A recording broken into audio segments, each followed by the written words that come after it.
Hi, I'm Jenevieve. I'm an intern at Stonykill, and today we're going to read through the watermelons. This book is called Worth the Wait by Billy Steers.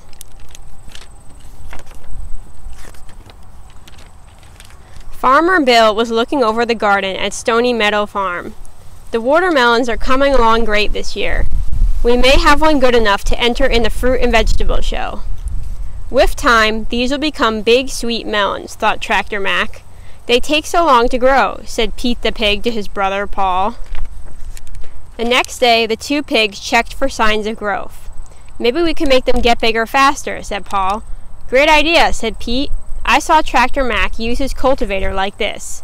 He rooted around the young plants. I'll give the dirt a drink, said Paul. We can prune the vines and fertilize the soil like Farmer Bill does, says Pete. I didn't know farming was so easy, squealed Paul. We can sort the melons by size, said Paul. Good thinking, said Pete. We should stack the melons so they'll be easy to harvest when they're ready, said Pete.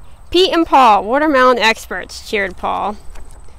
When Farmer Bill finally saw what was left of his melons, he was not very happy. It looks like a hurricane came through here, thought Tractor Mac. Silly pig, said Farmer Bill with a sigh. That's the end of my melon patch for this year. Now we won't have any melons to enter in the fruit and vegetable show, let alone many to eat. We just wanted the watermelons to grow faster, grunted Pete. I guess we're not very good farmers, groaned Paul.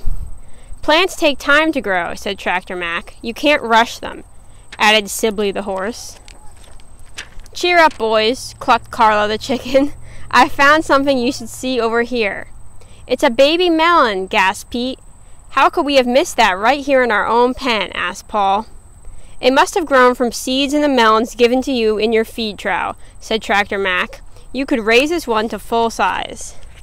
But we might wreck it, said Pete. We don't have very good luck with melons, said Paul. Why don't you give it a try and see what happens? Asked Tractor Mac. Pete gently cleaned around the small vine. Paul carefully gave it a little water. It's not growing, said Paul. Be patient and don't hurry it, said Tractor Mac. Day after day, the animals on the farm watched as the pigs cared for their melon. The melons slowly grew. Pete shooed away bugs and caterpillars. Phoo, huffed Pete. Paul chased away other pests that might have wanted a tasty bite. Scat, oinked Paul.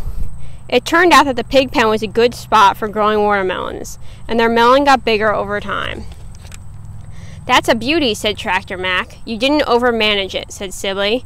You cared for it just right, mooed Margot the cow. It was worth the wait, said Pete with a smile.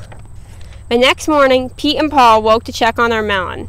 It's gone, wailed Pete. Someone stole our watermelon. Who could do this, sobbed Paul. We were so careful and patient.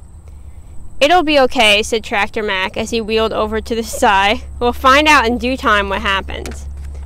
A day later, Farmer Bill brought home a surprise. I found this watermelon in your pen and had to enter it in the fruit and vegetable show, he said. It won People's Choice. We'll save the seeds and grow more winning melons next year with the help of my special pig farmers, of course. The few watermelons that had survived the patch disaster and ripened were shared with all the animals on the farm. Maybe we could try beans and squash next, said Paul. Or pumpkins and tomatoes, said Pete. Just be patient, said Tractor Mac with a wink. Next year we'll be here soon enough. The end.